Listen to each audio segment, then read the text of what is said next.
Assalamualaikum warahmatullahi wabarakatuh. Selamat malam, salam sejahtera untuk kita semuanya dan salam dunia satu keluarga.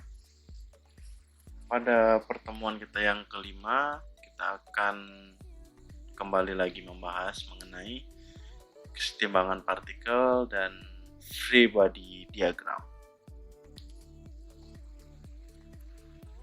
Tujuan pembelajaran mahasiswa mampu menjelaskan yang pertama, syarat kesetimbangan. Yang kedua, free body diagram. Yang ketiga, kita akan membahas mengenai lanjutan kesetimbangan partikel. Dan yang keempat, kita akan membahas mengenai contoh-contoh kasus. Syarat-syarat kesetimbangan. Benda tersebut harus dalam keadaan translasi, yang berarti bahwa vektor hasil dari semua gaya yang bekerja pada benda harus sama dengan 0. Selanjutnya, benda harus dalam kesetimbangan rotasi, yang berarti bahwa jumlah torka ada jarum jam sekitar sumbu putarnya harus sama dengan jumlah torka yang berlawanan dengan jarum jam sekitar sumbu putar. Sistem tidak mempunyai resultan gaya dan resultan kopel. Syarat perlu dan cukup untuk keseimbangan suatu benda tegar secara analitis adalah jumlah arah gaya X harus bernilai 0, jumlah gaya arah Y harus bernilai 0, dan jumlah momen harus bernilai 0. Dari persamaan tersebut dapat dikatakan bahwa benda tidak bergerak dalam arah translasi atau arah rotasi diam. Sistem tidak mempunyai resultan gaya dan resultan kopel. Jika ditinjau dari hukum ketiga Newton, maka keseimbangan terjadi jika gaya aksi mendapatkan reaksi yang besarnya sama dengan gaya aksi tetapi arahnya saling berlawanan. Kita akan sedikit masuk mengenai kesetimbangan pada pegas. Merupakan prinsip kesetimbangan pada pegas. Pegas itu terbagi atas dua tipe. Yang pertama pegas kabel dan pegas puli. Pegas elastis linier bila panjangnya pegas akan berubah sebesar gaya yang bekerja padanya. Jadi gaya pegas sama dengan konstanta pegas dikali dengan delta X. Konstanta pegas dapat dicari dengan konstanta pegas dibagi dengan stiffness. Ini adalah contoh-contoh pegas. Selanjutnya kita akan membahas gerakan vertikal pada pegas.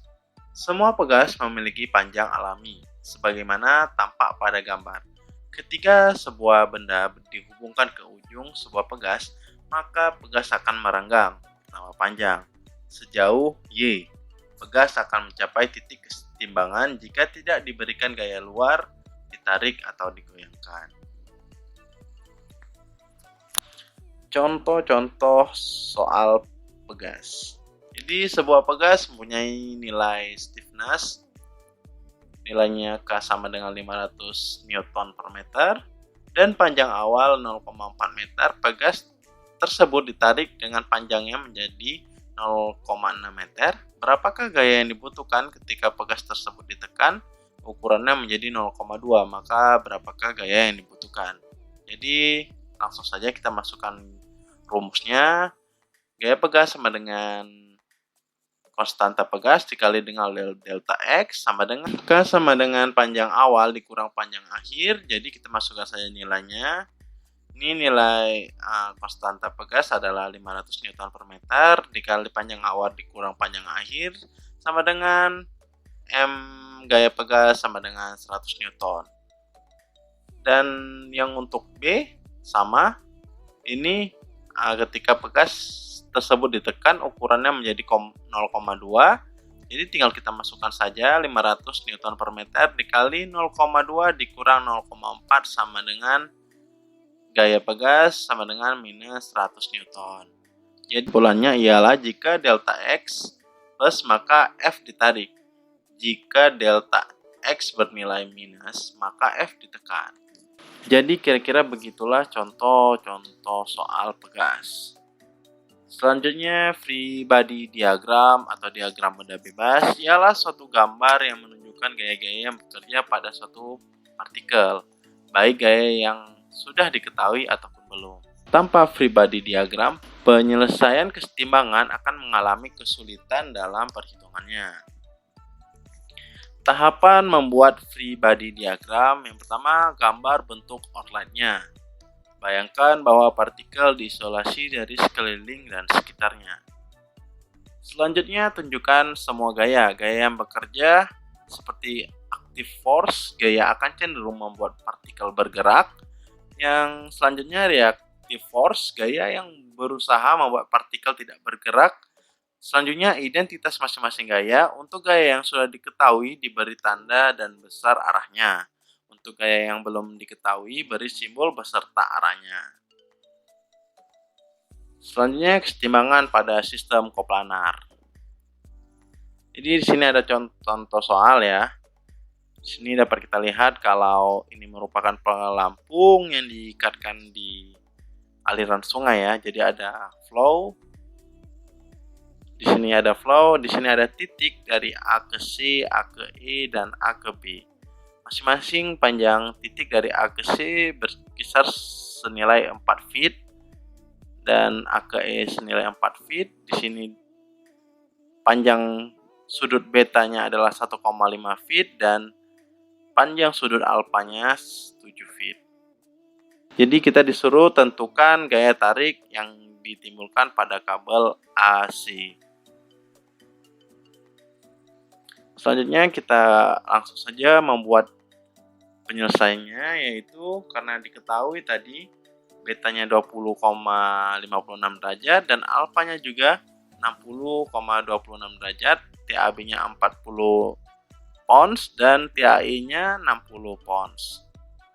Selanjutnya kita akan menggunakan alfa dari sudut alfa 60,26 derajat dan kita akan mendefinisikan arah kabel AB dan AC. Selanjutnya kita dapat menggunakan rumus tan alfa sama dengan 7 feet dibagi dengan 4 feet sama dengan 1,75. Dan kita akan mencari rumus beta sama dengan 1,5 feet dikurang 4 feet sama dengan 0,375. Jadi kita dapatkan nilai yang menjadi 60,26 dan sudut betanya menjadi 20,56. Selanjutnya kita akan menyelesaikan cara untuk mencari tegangan talinya. Setelah itu kita akan menggambarkan sin dan cos sesuai dengan sudut yang kita dapat. Sin 20,56 dan juga cosnya 20,56 dikarenakan sudutnya berhadapan. Selanjutnya kita akan uraikan satu persatu komponen X dan Y-nya karena ini dua sumbu. Ini tinggal kita masukkan saja minus 40 pounds dikali dengan sin 60,26 derajat sama dengan minus 34,73 pounds. Untuk tegangan tali di sudut TAC pada sumbu X itu sama dengan TAC belum diketahui dikali dengan sin 20,56 derajat sama dengan 0,351 TAC. Untuk TAE-nya gimana? TAE-nya tidak ada bernilai, jadi kita buat sama dengan 0. Ini FDX ini sama dengan ini arah vektor yang tidak diketahui pada free body diagram. Selanjutnya TABY ini pada sumbu-sumbu Y kita uraikan sama seperti sumbu X. Di sini kita dapatkan untuk tegangan tali TAB sama dengan plus 19,84 pounds. Untuk TAC kita dapat 0,9363 TAC dan untuk TAE itu kita dapat minus 60 pounds dan untuk free body diagramnya kita pada sumbu Y kita nilaikan 0. Selanjutnya kita masukkan persamaannya dan kesetimbangannya dinyatakan bernilai 0. Selanjutnya di sini dikarenakan untuk mendapatkan kesetimbangan dari suatu gaya maka kita harus membuat poligon. Jadi di sini diketahui pada penggambaran free body diagram kita asumsikan nilai dari setiap variabel yang tidak diketahui. Jadi kita beri gaya seperti TAC ini kita beri gaya 42,9 pounds dan FD-nya 19,66 pounds. Jadi setiap nilai yang positif diasumsikan bernilai benar. Jadi pada diagram poligon komplit, gaya-gaya tersebut dibuat komplit poligon sehingga kita dapat mensandingkan setiap hasil-hasil dari gaya tersebut. Kira-kira seperti inilah penyelesaian free body diagram pada contoh kasus pelampung di air. Oke, selanjutnya kita akan memasuki gaya dalam ruang. Pada persoalan sebelumnya kita hanya menyelesaikan persoalan yang mencakup 2 dimensi. Dan pada pembahasan gaya dalam ruang ini kita akan membahas persoalan mencakup 3 dimensi ruang. Oke, di sini dapat kita lihat di gambar pertama ya. Ini susunan gaya vektor ini terdapat pada bidang OB dan AC. Jadi ini titik awal titik 0, ini ada titik B, titik A, dan titik C. Jadi pada perbedaan pada sumbu 2 dimensi dan 3 dimensi, terdapat satu sumbu lagi yaitu sumbu Z kalau diperhatikan. Di sini kan X dan Y, tapi di sini kita menambahkan sumbu Z. Itu sumbu pada keadaan 3 dimensi.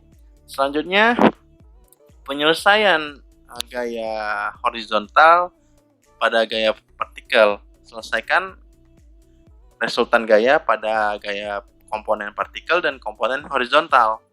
Jadi di sini kita masukkan Fy sama dengan F gaya dikali dengan cos theta Y sama dengan ini FH, maksudnya ketinggian height dari permukaan antara C dan ke B. Ini F dikali dengan sin theta Y. Penyelesaian FH pada komponen persegi. Nah, jadi dapat kita masukkan kalau di sini Fx sama dengan FH dikali dengan cos P, kemudian F sin theta Y dikali dengan cos P.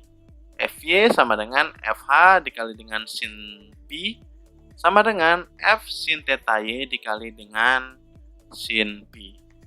Kira-kira seperti itu pengenalan 3 dimensi pada suatu ruang. Kemudian kita akan membuat ruangan pada persegi panjang. Dapat kita lihat di sini kalau di sini terdapat sumbu tetap 3 sumbu ya, Y, Z, dan X, di mana sumbu-sumbu tersebut membuat dimensi pada gambar berikut. Ini dimensi pada gambar pertama ini kita lihat ini dimensi A ke D, ini A ke B, ini A ke E. Jadi pada sudut-sudut di situ dapat kita lihatkan. Pada sudut-sudut tersebut kita akan mendapatkan nilai lambda, yaitu magnitudenya sama dengan 1. Jadi di sini kita karena sudut-sudutnya itu bersinggungan, kita mendapat nilai sudut di antara gaya dan sudut aksis. Sudut aksis itu Y, Z, dan X ya. Jadi kita dapat membuat persamaan jadi kita bisa membuat persamaan dengan Fx sama dengan F dikali cos theta X. Kemudian Fy sama dengan F dikali cos theta Y. Dan Fz sama dengan F dikali cos theta Z. Jadi kita masukkan saja gayanya. F sama dengan vektor F sama dengan Fx vektor I ditambah dengan Fy vektor Z ditambah dengan Fz vektor K. Jadi kita dapatkan persamaan seperti ini. F dikali dengan cos theta X vektor Y ditambah dengan cos theta Y vektor Z dan ditambah dengan cos theta Z vektor K. Jadi kita dapatkan nilai F vektor lambda, yang dimana vektor lambda di sini sama dengan cos theta X vektor I ditambah dengan cos theta Y vektor Z ditambah dengan cos theta Z vektor K. Jadi nilai lambda sama dengan cos dari masing-masing sumbu ketiga sumbu tersebut. Jadi panjang vektor lambda ini segaris dengan aksi dari gaya vektor dan juga cos theta x, cos theta y, dan juga cos theta z. Dan dimana itu membentuk arah kosinus dari gaya vektor. Selanjutnya kita akan masuk ke persamaan untuk 3 dimensi. Di sini kita akan membahas tentang persegi panjang, ruangan di dalam persegi panjang, di mana kita harus membuat gaya searah pada dua lokasi, yaitu M di sini ada X1, Y1 dan Z1, dan N di sini X2, Y2 dan Z2, di mana M ini merupakan momen dan N ini merupakan komponen-komponen yang terdapat pada sumbu. Langsung saja di sini kita membuat sumbunya, yaitu di sini Y, di sini Z, dan di sini X. Di sini titik tengah kita beri nilai O, yang dimana N sama dengan X2, Y2 dan Z2. M X1, Y1 dan Z1. Di sini kita dapat dx-nya atau dimensi dari x-nya sama dengan x2 dikurang x1. Di sini dimensi dari z merupakan z2 dikurang z1, dan ini merupakan dimensi dari y sama dengan y2 dikurang y1. Ini adalah akumulasi penjumlahan di vektor. Kemudian kita akan menggabungkan vektor dari M dan N, di mana di sini kita akan masukkan, di mana kita akan menggabungkan antara M dan N, di mana di sini dx vektor I ditambah dengan dy vektor z ditambah dengan dz vektor k. Jadi dx sama dengan x2 dikurang x1, dy sama dengan y2 dikurang y1, dan dz sama dengan z2 dikurang z1. Gaya vektor sama dengan vektor dikali dengan lambda. Jadi rumus lambda sama dengan 1 per dimensi sama dengan di sini dimensinya ada dx vektor I ditambah dengan dy vektor z dan ditambah dengan dz vektor k. Jadi untuk mencari fx sama dengan fdx per d, fy sama dengan fdy per d, dan fz sama dengan fdz per d. Kira-kira begitu persamaan untuk sumbu pada persamaan 3 dimensi. Ini selanjutnya kita akan membahas mengenai contoh kasus. Di sini ada tegangan tali yang bernilai dengan 2500 Newton. Tentukan yang pertama komponen dari Fx, Fy, dan Fz pada gaya yang bekerja pada tali A. Selanjutnya tentukan sudut dari theta x, theta y, dan theta z. Tentukan arah dari gaya tersebut. Sumbu di ketiga sumbu tersebut, di sini kita bisa lihat kalau di sini adalah sumbu y, di sini sumbu x, dan di sini sumbu z dengan nilai-nilai masing-masing 80 meter, 40 meter, dan 30 meter. Jadi kita akan tentukan unit vektor pada poin A menuju B, jadi kita masukkan saja AB sama dengan minus 40 meter pada vektor I, kemudian ditambah dengan 80 meter pada vektor Z, dan ditambah 30 meter pada vektor K.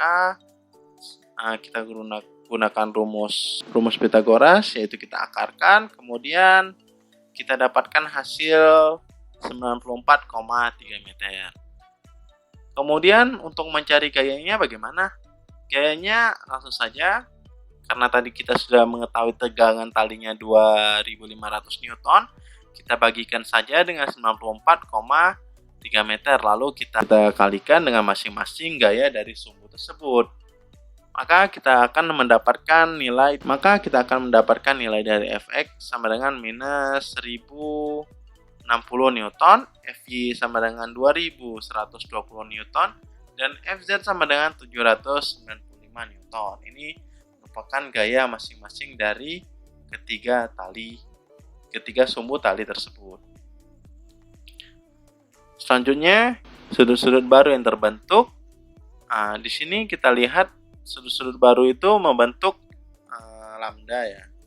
Di sini dapat kita lihat kalau tentukan komponen pada gaya ini ya, gaya vektor sama dengan gaya dikali dengan vektor lambda. Jadi tadi karena kita mengetahui tegangan talinya 2500 Newton, terus kita masukkan angka-angka yang tadi yang kita dapatkan, kemudian kita dapat mencari cos theta x-nya dengan cara kita membagikan minus 1060 Newton dibagi dengan 2500 Newton, dan kemudian untuk cos theta y bisa kita bagikan dengan 2120 Newton dibagi dengan 2500 Newton, dan kemudian cos theta y. Kemudian pada cos theta y kita dapat mencarinya dengan 2120 Newton dibagi dengan 2500 Newton, dan pada cos theta y kita dapat dengan membagikan 795 Newton dibagi dengan 2500 Newton. Kira seperti itu, maka kita dapat membentuk sudut baru, yaitu di sini dapat kita lihat sudut-sudut barunya yaitu ada theta y, theta x, dan theta. Theta x ini merupakan hasil dari pembagian sebelumnya, yang dimana hasilnya adalah minus 0,4424 vektor i ditambah dengan cos dari theta y itu hasilnya 0,8848 vektor j, dan ditambah ini cos dari theta z ini sama dengan 0,318 vektor k. Ini yang perlu harus kita ketahui adalah perhatikan pada komponen unit vektor yang searah kosinus pada vektor. Kalkulasikan hubungan antara sudut. Jadi karena di sini kita harus mengubahnya menjadi sudut, maka kita perlu menghitungnya secara konsep arccos ya, dengan kita bisa menggunakan kalkulator arccos, yang dimana kita mendapatkan sudut ini sama sudut baru dari theta x itu sama dengan 115,1 derajat, dan theta y sama dengan 32,0 derajat, dan theta z sama dengan 71,5 derajat. Kira-kira inilah sudut-sudut baru yang didapat dari bangunan tersebut. Mungkin sekian materi pada pertemuan ini. Saya ucapkan terima kasih atas kehadiran dan partisipasinya. Assalamualaikum warahmatullahi wabarakatuh. Salam sejahtera dan salam dunia satu keluarga. Terima kasih.